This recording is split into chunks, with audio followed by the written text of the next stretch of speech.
숲밤이 옷장이며 벽지며 고양이를 키우시는 집사분들은 아마 공감하실 거예요. 우리 집 살림을 거덜내는 우리 냥이들. 이런 고양이들을 보면 한 번쯤 이런 생각을 해보신 적 있으신가요? 발톱 제거 수술을 시켜야 하나? 고양이에게 발톱이란 무엇일까요? 자기 방어, 영역 표시, 기분 표현의 수단이며 고양이가 발톱을 이용해서 핥히는 이유는 여러 가지가 있습니다. 오래된 각질을 제거하기도 하고 자신의 영역에 발에 분비되는 냄새와 긁어남기는 시각적인 표식을 남기기도 합니다. 이런 발톱을 제거하는 것이 논란거리가 되는 이유는 무엇일까요? 답은 단순히 사람의 편의에 의해 강행되고 있기 때문입니다. 특정 질환에 의해 면역력이 약해진 사람들이 합병증을 예방하는 차원에서 이를 행하기도 하지만 가구나 벽지를 긁어 생기는 불편 때문이라고 말합니다. 미국 뉴욕주에서는 고양이 발톱 제거 수술 금지 법안을 3년 만에 통과시켜 화제가 되고 있습니다. 이 법안을 위반하면 벌금은 $1,000, 약 118만 원 정도로 예상되며 고양이의 건강을 해치는 질병, 감염, 기형 등의 치료 목적에 의한 절차는 예외로 한다고 합니다. 그럼 수의사들이 제거 수술을 반대하는 이유는 뭘까요? 발톱 제거 수술은 제거 과정에서 발가락 끝 마디뼈와 힘줄, 근육 일부를 절단하기 때문인데요. 다시 말해 발가락 부분 제거 수술인 거죠. 사람으로 비유하자면 단순히 발톱만 뽑는 게 아닌 끝 마디 자체를 절단하는 수술이라는 것.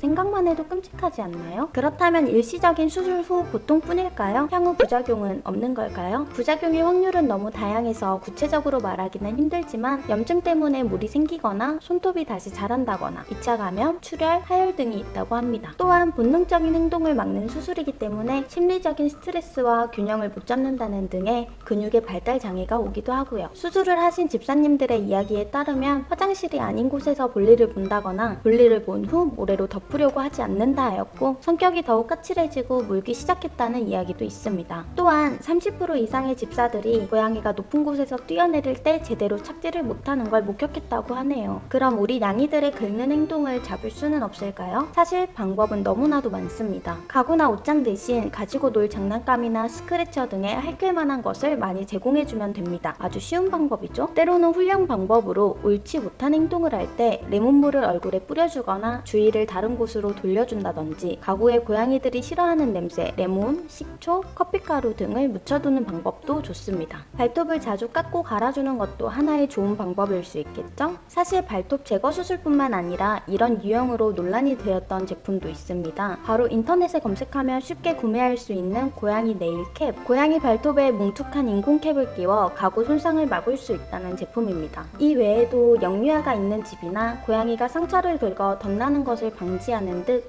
유용하게 쓰인답니다. 어떤가요? 네일캡을 씌운 고양이의 발톱 귀여우신가요? 과연 냥이들도 네일캡을 씌운 본인의 발을 보면서 귀엽고 이쁘다고 생각할까요? 고양이는 스크래처를 통해 자신의 영역을 표시하는 동시에 감정을 표현하는 수단이라는 점 잊지 말아주세요. 그럼 다음에도 더 흥미있는 고양이 이야기로 돌아올게요. 안녕.